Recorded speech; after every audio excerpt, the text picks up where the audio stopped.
Are you interested in leadership or taking your leadership ability to the next level? Well, then you've come to the right place, because in today's video, I'm going to tackle the interesting question, what is a sovereign leader? And great leaders aren't determined by their level of skill, rather their ability to exhibit the right behavior in a determined situation to create a positive outcome for the collective. And one of these essential behaviors is the ability to act like a sovereign. Now, what is a sovereign? Dr. Carl Jung in the mid-1900s developed the theory of archetypes. Now, one of these archetypes is sovereignty. And this is about being able to control your emotions in a situation, being calm and composed, allowing your mind and your body to listen and be aware of the situation so that you can react in the best way possible. I want you to think about why this is so important. If you're a leader and you're in a situation, which generally leaders always are, they're always in a situation where they're having to make a decision. Whether it's your team, or it's your personal decision, or it's your senior leaders, or it's a company decision or project decision, whatever it is, leaders generally have to make a form of decision. And if those decisions are driven by the emotional state of the leader, then quite often those decisions could be the wrong one. I want you to imagine the situation. Now, there's a project leader leading a team. They have a project which is, as usual, projects, things go right, things go wrong, but that leader is having a significantly bad day that day. A lot of things have gone wrong, not just in the workplace, but also their personal life. They're not feeling that great today. There's a little bit of pressure piling up on them. Now, one of the team, one of the employees, comes to them and says, look, this has happened. I need you to decide between A and B, right?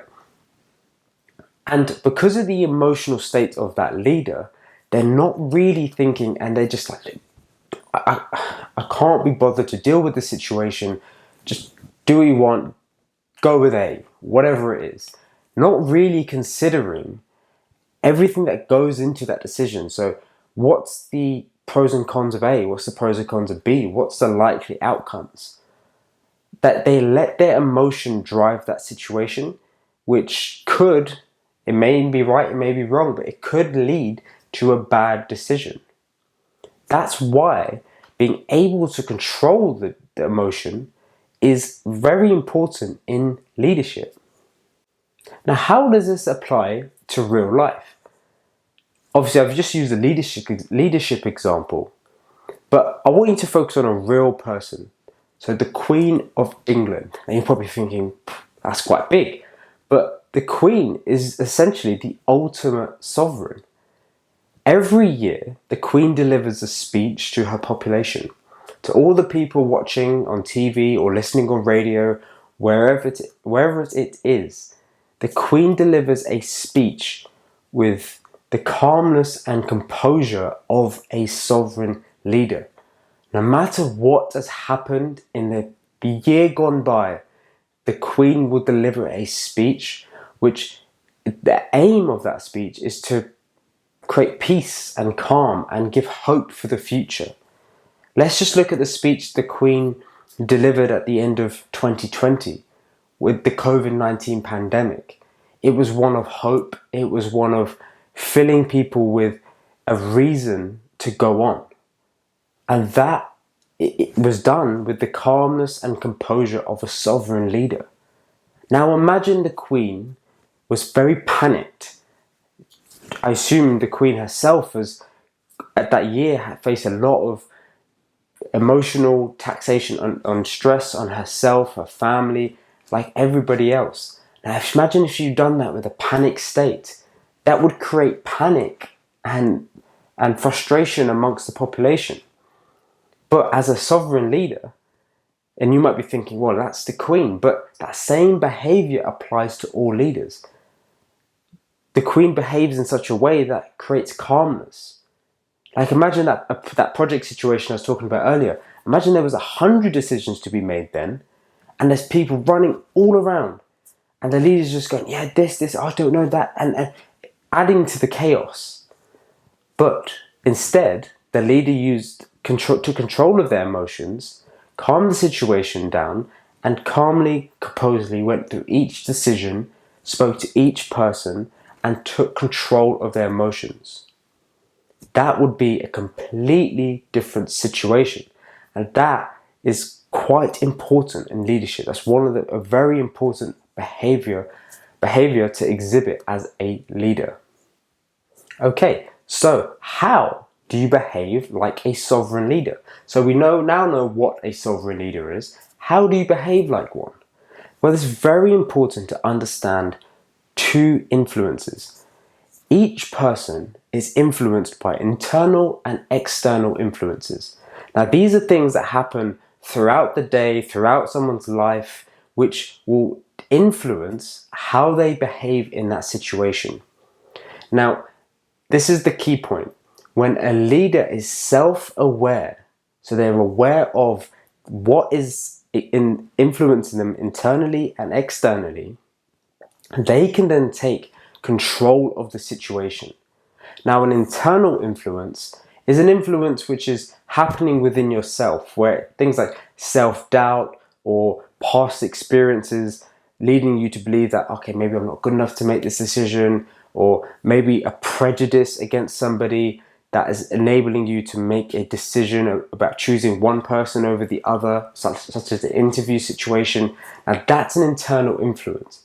External influences are influences that are outside of your control but are influencing your emotion.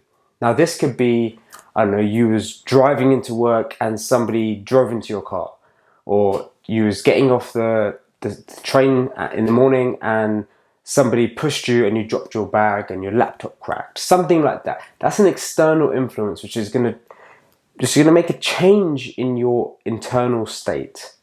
But when a leader is aware of, okay, today they're aware of the situation, today something really bad happened to me in the morning, but I know that's happened. I'm not going to let that influence my decision making.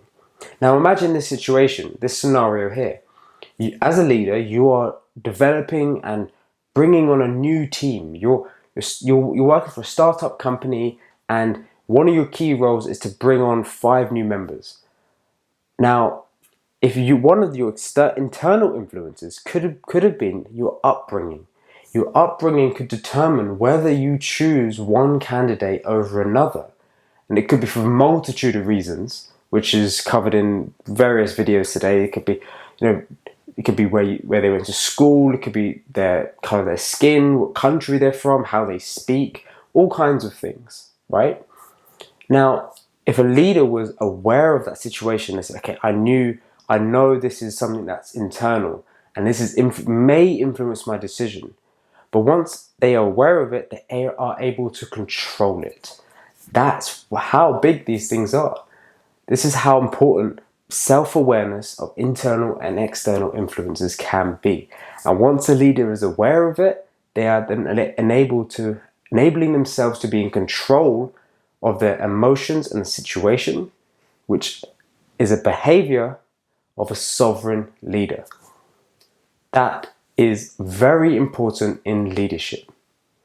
I hope you enjoyed this video today, and if you did, or if you've taken any piece of information away from this, please hit the like button, hit the comment, drop me a comment, or hit subscribe, because it really helps me to know that you like these kind of videos and I can continue to bring you this level of information.